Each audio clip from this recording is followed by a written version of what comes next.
Hey folks, it's Billy DKY, the truth seeker that simplifies and demystifies. This is going to be my top 5 tweets of the week review, March 7th, 2010. I'm going to do a little bit of change up on this. It's still going to be on Sunday. I know I'm a day late on this one, but instead of doing 5 religiously, it's going to be somewhere between probably 3 and 7, because last week I feel like I was thrown off my game trying to get the 5 in when I probably should have done 4. So whatever I get done in 10 minutes is what I get done. So, but on average, it'll probably be about 5. Okay. The first tweet of the week: if people could handle the truth, politicians would be honest. And I'm sitting there, my mom's listening to Rush Limbaugh and bitching and complaining about, I don't know, Obama lying about something because he really wanted to do something else. And I was like, and it just hit me like a ton of bricks. It's like, politicians, they're not honest. That's not what they're about. They've never been honest since the beginning of time. So if you expect a politician to be honest, that's just a little bit crazy. So I'm just like, and don't get me wrong, I mean, I used to listen to Rush Limbaugh a lot back when I was in college, and I basically got past him because I was always angry all the time when he, when I get done listening to him, and I was just like, man, I just gotta quit listening to this dude. Again, if people could handle the truth, politicians would be honest. Don't get me wrong, politicians will always lie. They'll always tell you what you want to hear to get what they want done or to be important in some sort or another. So if you expect a politician to be honest, you're crazy. Oh, here's something else I was wanting to say. Since a politician's not going to be honest with you anyway, you know that. I mean, it's a given. You go through these debates and they tell you what you want to hear. Oh, we're going to give you this, we're going to give you that, whatever it takes. I'll do the song and dance. And the only reason a politician will limit what they'll offer you or promise you is they're afraid somewhere in the future they're going to get caught not being able to fulfill that promise. So that's the only thing that limits them promising that. So here's what I'm going to do during the next election cycle. I'm going to turn off the TV on the next presidential election. I'm going to watch the debate, but I'm not going to turn on the volume. I'm just going to watch the body language and see which person I think is the better person, because you know they're going to lie. You can't listen to what a politician says. Lies, lies. All right, next one. The pressure we feel in life is self-imposed. And I felt a lot of pressure throughout life, and I realized, it's all self-imposed. It's something that, like even on this spiritual path, I should be just relaxed and chill because I know what's going to happen, because I got the principles lined out. I know how the universe works.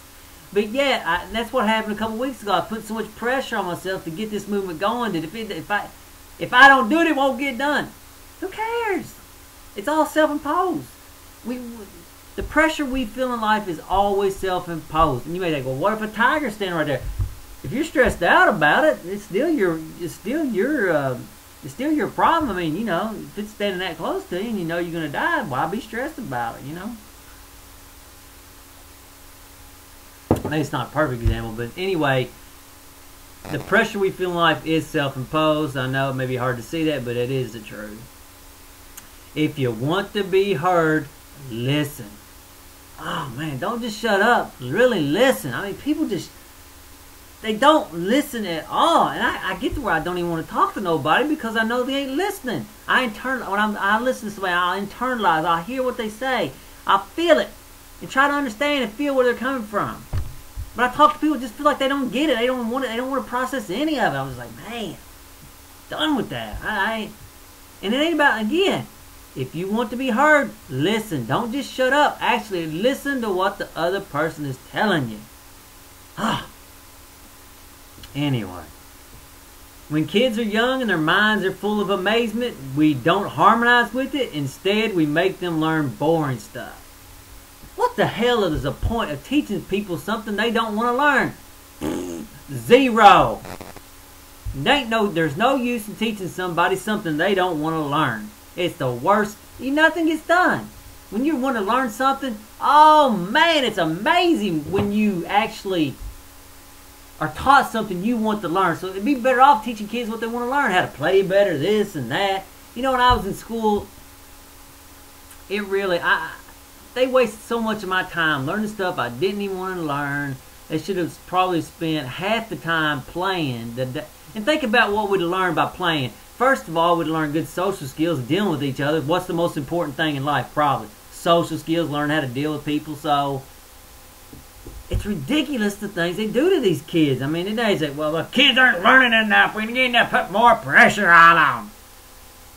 If you teach kids what they love, what they want to learn, guess what they're going to do? They're going to love to learn, and they're never going to quit learning. But you know what school does? School beats learning. School almost beat learning out of me. I love to learn. Love it. School almost beat learning out of me. When you're a kid, think about it. Most kids got a lot of energy. They don't want to be sitting in a classroom 6 hours a day in a boring ass environment, concrete walls.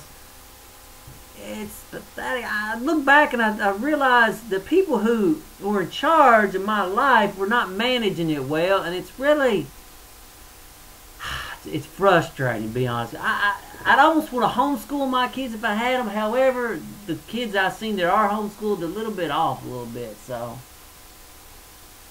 I don't know, man. The system needs to be changed. They need to be teaching kids what they want to learn. Let them learn what they want to learn.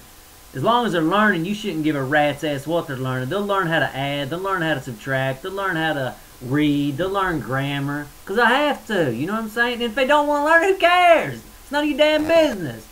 You should be teaching people how to teach, how to learn. Teach them stuff they want to know. Teach them... Alright, I'm going to quit talking about that. Okay. So, anyway. Take all your emotions and mind out of your workout. More generally, take all your emotions and mind out of your life. And I was at the gym this week and really working out, and I was just lifting weights, and I was just feeling every single ounce of that weight, every moment. Not trying to force past it or anything, but actually, because I was watching people and they're lifting emotional, rah, rah, and I'm like, just feel it. You know what I mean? I was feeling every bit of every muscle, not running from it. Most people are just running from the weight. It's ridiculous. Don't do it. So anyway, next point on that. Yeah, I sort of said that already. Let's see here. Philosophers are more concerned with their logical system than the truth. I was sitting at a coffee shop, and there's 3 people walk up, and two of them are real intuitive. One was a philosophy major, and this is the generally how it's been with me with philosophy majors. They're more concerned with the logical argument than they are learning anything.